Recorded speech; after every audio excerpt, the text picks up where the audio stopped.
Olá, a paz do Senhor Jesus. Estamos aqui mais uma vez para mais uma lição da nossa revista Betel, desta feita, lição de número 3, onde vamos estar estudando mais um profeta menor, desta vez o profeta Joel.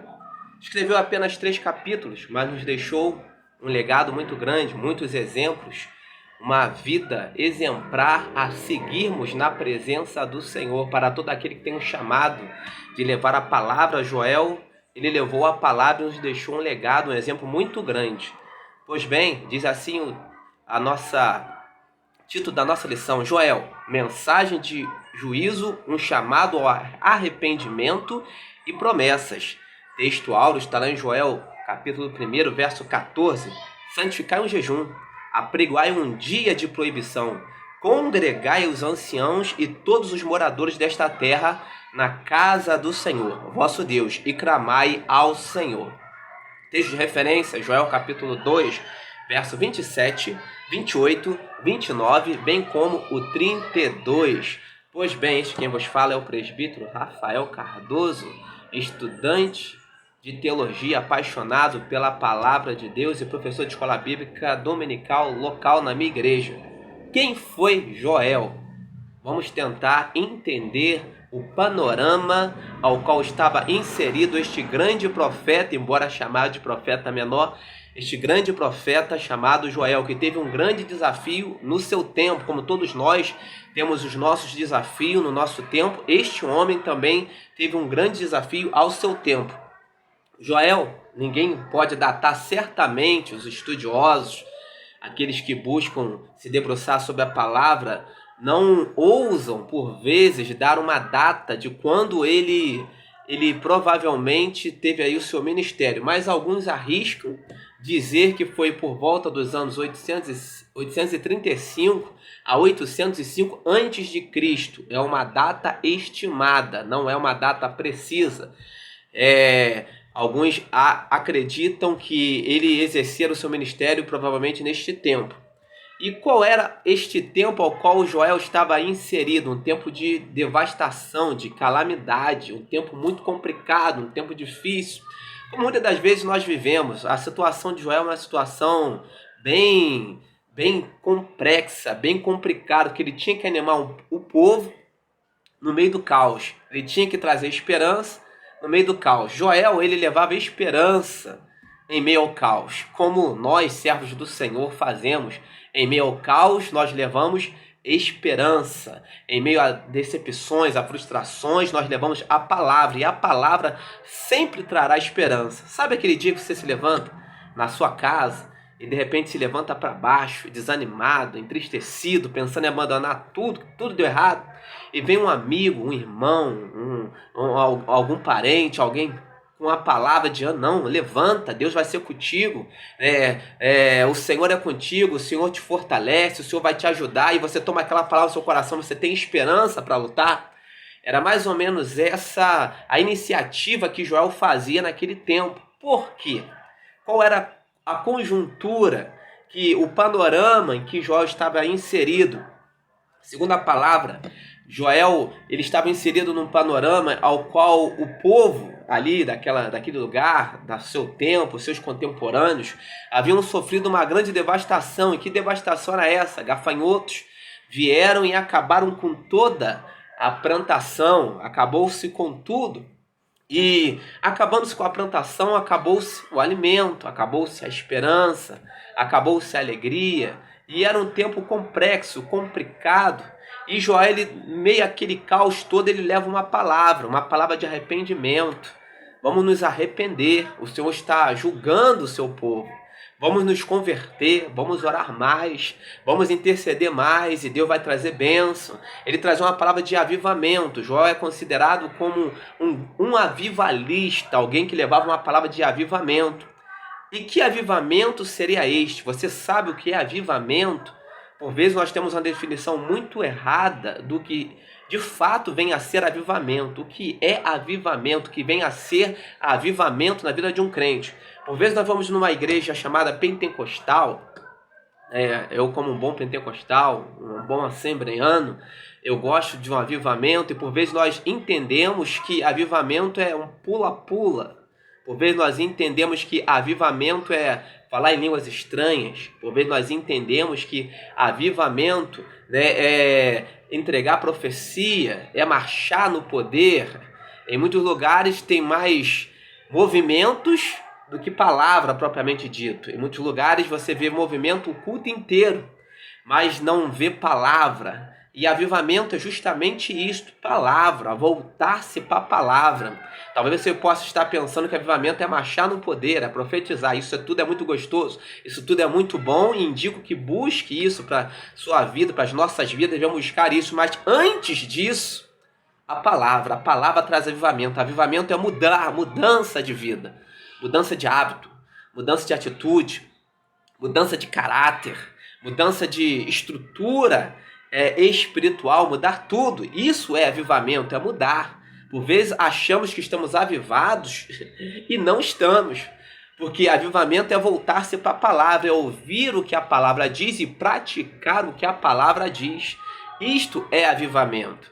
Alguém já dizia, um certo filósofo, né, um homem, um certo pensador, que o conhecimento, se ele não estiver em ação, ele está morto para nós. De certa forma, se você conhece a palavra e não pratica a palavra, você está morto. Você está morto. Você não está avivado. E naturalmente vai sofrer todo um processo contrário sobre a sua vida. Quando vem a luta, você não suporta. Quando vem a luta, você não aguenta.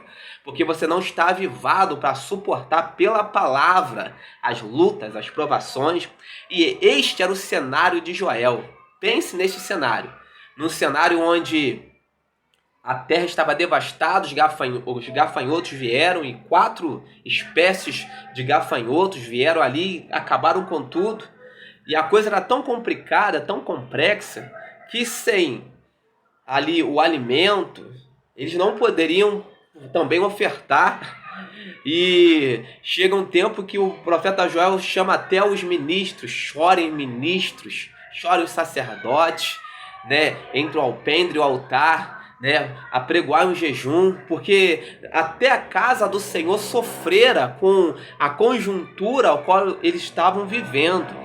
E ele chamou a atenção até dos ministros do Senhor. Por vezes, os ministros do Senhor têm uma grande responsabilidade sobre a vida do povo, porque são os ministros que atraem o povo a buscar, são os ministros que têm que fazer o povo orar, são os ministros que precisam fazer o povo ler a palavra, são os ministros que precisam incentivar as pessoas a orar, a se santificar, a jejuar. Isto parte do altar. E isso não estava mais acontecendo no altar daquele tempo. E ele dá uma palavra para os ministros, chora os ministros, apregoar um jejum, né? Se cubram de pano de saco, né? Vamos incentivar o povo, que o Senhor quer fazer uma grande mudança. E quando o povo começou a entender isso, veio uma palavra de esperança, que a palavra traz esperança. Quando o povo começou a entender, quando os ministros começaram a entender que a responsabilidade estava sobre eles, quando os ministros começaram a entender que eles precisavam fazer o povo, levar o povo a orar, e por vezes os ministros estão fazendo coisas totalmente diferentes. Os ministros querem levar as pessoas à igreja por causa do louvorzão, nada contra o louvorzão. Os ministros querem levar as pessoas à igreja por causa da coreografia, nada contra a coreografia. Os ministros querem levar as pessoas à igreja por causa de um pregador famoso que vai estar lá pregando, e as pessoas vão lá e lotam o templo, nada contra pregador que prega, né, e de repente vai lá, né, e tem um renome, vai encher a igreja. Os ministros querem por vezes levar as pessoas à igreja por causa de um cantor famoso, nada contra isto, mas o que precisa levar as pessoas para a igreja é a presença do Senhor, é a fome pela palavra. E em muitos lugares a palavra tem sido colocada de lado, em detrimento, sendo colocada de lado, quando de repente o entretenimento tem entrado no altar, muitos púlpitos viraram picadeiros, muitos púlpitos já não se tem mais reverência pela palavra do Senhor, ali tem uma série de brincadeiras, fazem piadas, uma série de coisas. Chorem, ministros do Senhor, entre o altar e o alpendre, chorem, lamentem, vamos voltar a chorar. Quem dera se hoje o povo voltasse a chorar. Em muitos lugares já não se chora mais em oração, em muitos lugares já não há mais quebrantamento, em muitos lugares as pessoas não têm mais reverência, enquanto por vezes alguém está orando, alguém está lá com o olho aberto, vendo o que está acontecendo, falta reverência, mas o Senhor está chamando para voltar, porque Ele quer acabar com esse tempo ao qual muitos estão inseridos de devastação, de tristeza. E alguém pode perguntar, mas nós não estamos vivendo um tempo de devastação, não estamos vivendo nessa conjuntura, engano nosso, estamos vivendo um tempo pior do que aquele tempo, porque nunca vimos um tempo onde vemos pessoas tão depressivas, pessoas querendo a morte, até dentro da casa do Senhor, pessoas cabisbaixas, que perderam a alegria da salvação. Nunca vivemos um tempo como esse, onde crentes têm pensado por vezes até em tirar a própria vida, que não aguentam mais. Que tempo é esse? Tempo de devastação. Chorem, ministros do Senhor, conclame o povo ao jejum, à oração. É tempo de voltar-se para a palavra. E o profeta Joel, ele tinha essa árdua missão, chamar o povo para a palavra, para o arrependimento, para mudar de postura. E quando eles entenderam isso, quando eles começaram a buscar o Senhor de novo, o Senhor trouxe uma palavra de esperança.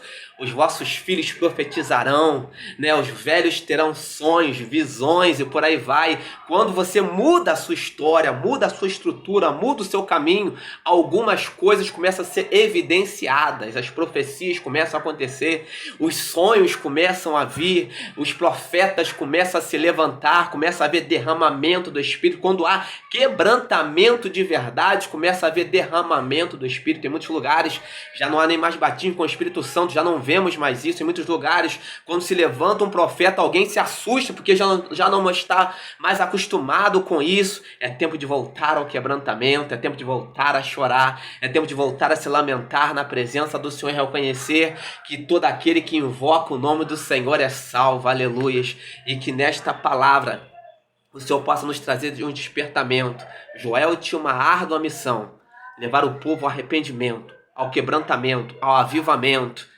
E hoje não é muito diferente em nossos dias. Num tempo onde as pessoas estão tirando escárnio, fazendo escárnio com a palavra de Deus. Em muitos lugares por aí, muitos aplicativos, redes sociais, o que vemos de irmãos escarnecendo da palavra, brincando com a palavra.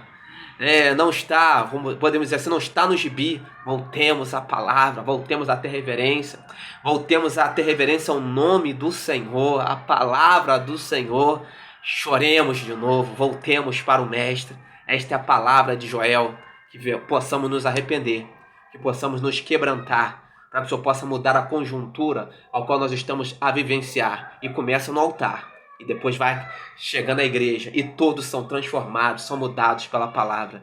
Que Deus abençoe sua vida rica e poderosamente, em nome de Jesus. Você tem gostado aí deste canal? Peço para que deixe o seu like aí e continue a se inscrever, nos ajude a levarmos essa palavra, a palavra genuína, a palavra verdadeira do Senhor a quem precisa. Que Deus abençoe a sua vida em nome de Jesus.